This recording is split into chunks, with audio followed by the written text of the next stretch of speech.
Matthew chapter 4. Verse 8. We're reading to 11. The third temptation. Read with me. We'll read verse 8 and then I'll continue. 1, 2, read. Again, the devil taketh him up into, stop, not towards, into. The devil taketh him. Who is the him? Your Jesus. Taketh him into an exceeding high mountain. And what happened when they got to that mountain? He stood from that mountain and saw the glory of the entire earth. That there is a mountain a man can stand, and from that mountain you can see the glory of the whole earth.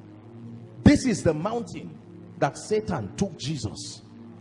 There were many mountains, but he knew only one would be worth tempting Jesus in, and he took Jesus to that mountain. The Bible calls it an exceeding high mountain. And then he showed him the kingdoms of this world and the glory of them. Next verse. And saith to him, all these things. What things? The kingdoms and the glories I will give thee. So Satan is negotiating a transaction here, but there was a location. He said, Jesus, I want to talk to you, but let's go up the mountain. We don't do these kinds of discussion on a plain land. He took him to an exceeding high mountain where it was only two of them. And then he says, this is, I want to give. That one is a deception. Because when you give something and demand something, it's not giving, it's business. He used a very deceptive terminology. He says, I will give thee if thou will fall down. I will give you pure water if you will give me 100 naira. Is that charity? No. Satan is negotiating something with Jesus, your Jesus. And look at the interesting system. He starts by marketing something for him. He says, before we talk, see first, so that you will believe me. Look at the kingdoms, and then look at their glories, the wealth. And then he says, now that you have seen and are convinced, let us discuss. This is my proposal. I will give you access from this mountain to all these kingdoms. They will be at your beck and call. What I will get in return, listen carefully, is that you will fall down and worship me. Now imagine, God forbid, but just imagine that Jesus agreed. What do you think would have happened? Jesus would have come down that mountain with strange influence that you cannot explain. Now you were not there. All you know is that he bowed down and said, Satan, I'm more interested in the kingdom and the glory.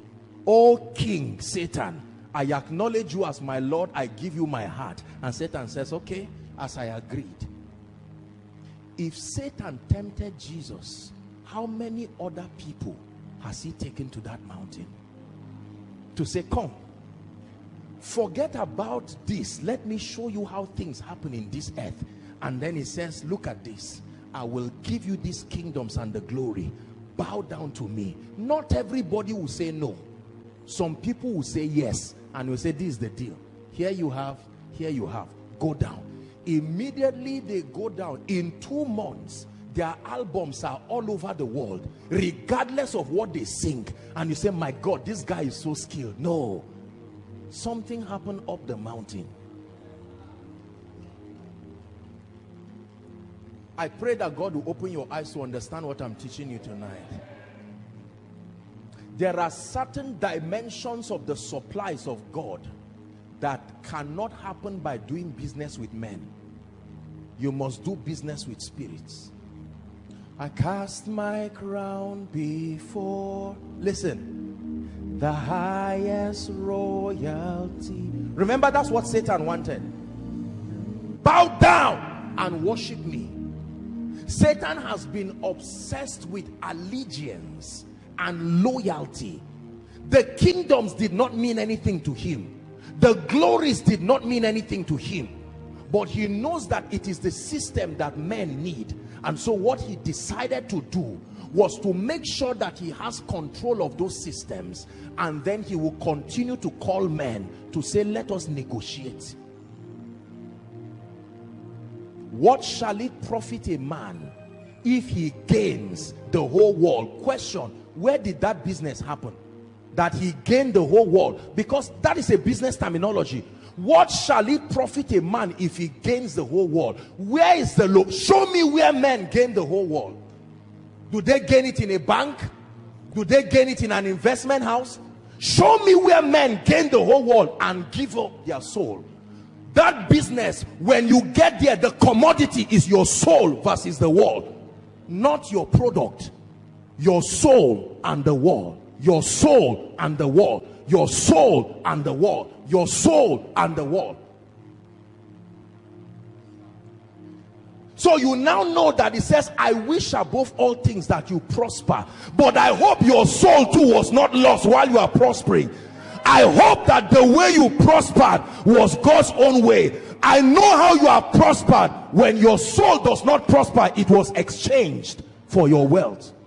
Sit down, sit down, sit down. Yabone nakao sujada nena sarkin salama sarkin. My concern is not your prosperity. I can know what kind of exchange happened by looking at your soul.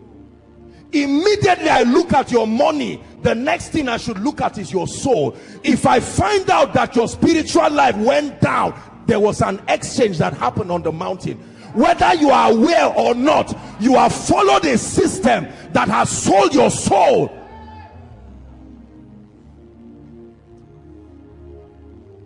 There are many, sit down please. There are many men of God. There are many businessmen.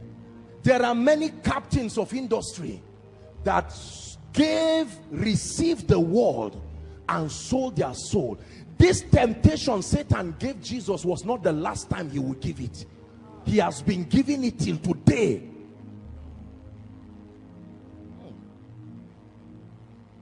So he says, I wish above all things that you will prosper. But I will know how the prosperity came, not by looking at the money, but looking at your soul. When I see both your soul and your pocket rising, I know where that grace came from. It can't be the devil. The devil will never allow your pocket and your soul to rise at the same time. So I look at your prosperity and then I look at your soul. I see that in your rising, you gave up your values. You gave up your character. You gave up your family. You gave up your integrity. I know that there is a negotiation happening. You are giving your soul for mundane things. Are we together? Look what Jesus did. Verse 10.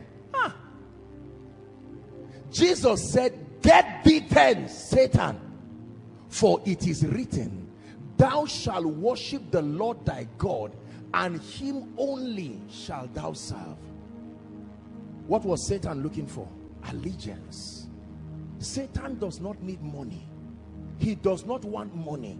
So apostle, why is it that there is difficulty in meeting our bills at home? Satan knows that men cannot endure hardship indefinitely. So he manipulates the economy and waits for you on that mountain. He knows that when the pain becomes too much and your church cannot build, the pastor will say, I thank God for this, but I prophesy, Sam, bring 1 million. Remember, that's not how he started. But because of the pain, we need money. Generator needs to be fueled fast. And now I'm at a point, we brought a man of God abroad and we cannot pay him. So Sam, bring 1 million, bring 2 million. So I see the church's financing rising, but I look at the soul of the members. So I know that an exchange has happened. The pastor negotiated an exchange. I'm not saying this in a critical way. The greatest dread of Satan is that you prosper while your soul prospers. What then is his gain? Think how annoying it will be for me as a businessman. This is what I'm selling. Look up, please. And then I see you hold both money and my product. Are you getting what I'm saying now? Now, you think what that would do to me? My advantage has been ruined. You have shown me I don't need you. That's the statement that this is happening. And so when you can have a prosperous soul and you are empowered economically, are we together? You get up in the morning and say, my children, we are waiting upon the Lord today, yet the increment in the school fees does not affect the prayer because the resources are there. Glory be to God. Satan says, what then is my entry point in this family? Thank you. Is God speaking to someone? What shall it profit a man? Please listen to this message, because I promise you, every one of us, you will climb that mountain. Listen. You may climb that mountain and come back with wood, or you can climb that mountain and come back as a soulless person. That on that mountain, Satan will give you mundane things. And after 30 years of wealth and affluence and increase, you will find out that you are on your way to hell. This message is a deliverance to the body of Christ.